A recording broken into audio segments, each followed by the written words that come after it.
Hiya! Welcome back to my channel and welcome to another video. Today I thought I would share with you some tips on how to reduce bloating. I know that a lot of people suffer with bloating, but I have had serious problematic digestive issues over the last sort of 2 or maybe even 3 years, and I would get really bloated often after eating certain foods, and like I would look full on pregnant. I'm not trying to say that I found a full on solution to completely eliminating bloating, especially if you have got a very sensitive gut like me, but I definitely have found ways that I can reduce it and manage it more. And I still do get bloated on a regular basis, but I definitely don't get as many flare-ups. On the very odd occasion I might, but I've definitely reduced it down quite a lot and learned better ways to manage it. And I know there's so many people out there who suffer from the same thing as well, and I just thought I would share with you some of the things that I've found that have definitely helped me out and helped manage it. So the first one is, and this is something probably really obvious and you hear a lot, but it's honestly so important, so I couldn't leave it out, and that is to drink plenty of water. It's crazy how much of you is actually made up of just water. I can't remember the exact number, and it's really important to keep all your cells hydrated so that they can all work properly and function as best as possible, and that your metabolism works perfectly well, and also will aid so much with digestion as well. And I'm just gonna put it out there, it will help to like keep you regular as well, talking about going to the loo, because if you do become dehydrated, your body just can't function properly. It's so dependent on water for a lot of its functions, and a lot of processes that happen within cells need liquid and they won't work without it. So definitely do try and get in as much water as possible. It's definitely a great idea to just take a refillable water bottle around with you and then just fill it up when you're out and about,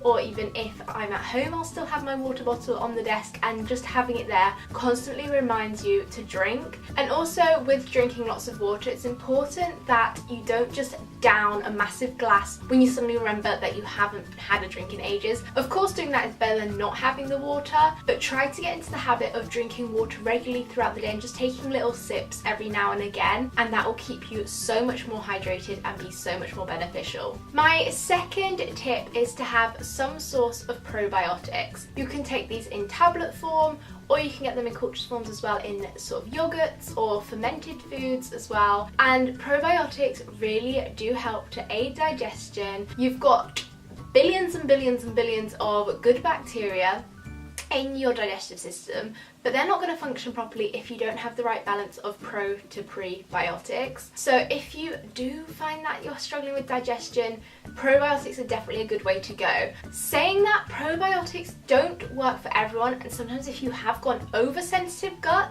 probiotics can actually trigger your symptoms, but it's definitely worth trying out. And I just take a tablet every morning just to really help kickstart my digestive process. With my breakfast, I always take it, and it definitely does help, I've found, for me personally. So just trial and test that one out, and you may find that it doesn't work for you, but you may find that it also does wonders and really helps to control your bloating. Tip number 3 is to keep a food diary. This can seem like a lot of work and effort, but honestly, even just doing it for a couple of weeks can be so beneficial. So by this I mean noting down what you have and then how you feel afterwards and how bloated you are. And in terms of how bloated you are, it's best to kind of give it some kind of rating, so have a scale from 1 to 10 for example, so that each day, each meal is very comparable to one another for how you felt afterwards. And this way it may sort of flag up certain foods that just don't happen to agree with you. Unfortunately, if they are foods that you really like, that is annoying, and so you either have to choose a suffering from the bloat or avoiding that food. But it definitely can help you to get an idea of what kinds of foods, whether it's a type of food or a specific food, that may cause a flare-up or cause you to really get bloated. And that way you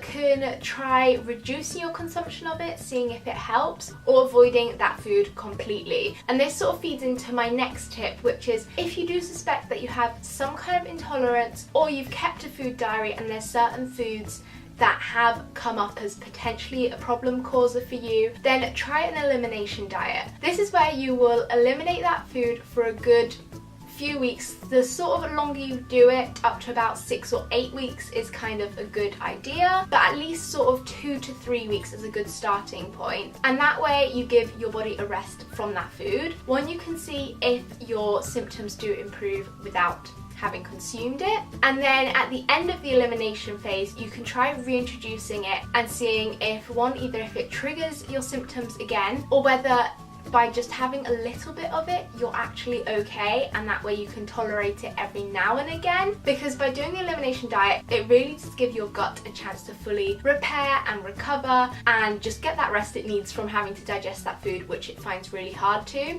And then in the reintroduction phase, just start by reintroducing foods little by little, and don't just suddenly go for, if you suspect that you're intolerant to gluten or dairy, don't go in with a full-on pizza, which is going to cause a massive flare-up possibly if those foods are triggering for you. But just start by having a little bit, wait a few days, see if there's any problems that have arisen, or if you notice that you're feeling a bit more bloated again. If not, try having a little bit more and keep doing so till you kind of reach a tolerance threshold, or you may realise actually that wasn't the problematic food. It might have been something else that I had in conjunction with that food that was a problem. And that way you can sort of suss out which foods do cause you problems and don't cause you problems. Yes, again, it's time consuming and it's also frustrating when it is food that you really like or something that you particularly really enjoy, but in the long term it's so worth doing to figure out what those foods are. And when you're doing the elimination, it's important to sort of eliminate one at a time, because if you eliminate multiple foods that you think could be causing you problems and your symptoms do get better,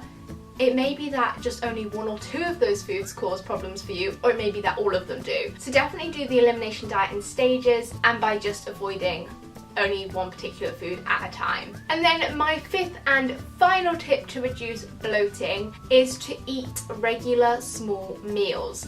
So if you're someone who always just has a breakfast, lunch and dinner, and each one is quite a big meal, maybe break that down more into having a slightly smaller breakfast, slightly smaller lunch and slightly smaller dinner, but in between that have plenty of snacks as well, so that you're sort of eating every 2 to 3 hours, and that way it can help to really not overload your digestive system with the sudden intake of all this food, and it gives it more time to slowly work its way through it. So definitely try this. Again, it might not work for everyone. I'm not saying I've found the solution, like I said. All of these are kind of trial and error methods, but definitely things that have helped me. So try just having slightly smaller meals, or even if you feel like your meals are kind of decent size now, just try eating more regularly, having smaller snacks and things in between as well, just to keep your food intake regular and make it easier on your digestive system. So those are all of my tips on how to reduce bloating. Like I said, not all of these are going to work for everyone. They're just things that I've personally found to help me and help me identify problem foods as well. So I really do hope that you found this video useful, and if you are suffering from bloating or have a problematic digestive system, then I hope this has been of some use to you. Let me know what you thought in the comments. Also, be sure to smash a big thumbs up if you did enjoy this video and found it useful, as well as clicking on that little red subscribe button down below if you're new to my channel. And don't forget, there's also that notifications bell that you can tap onto so that you're notified whenever I upload. And I'll be sure to see you very soon with a brand new video. Bye!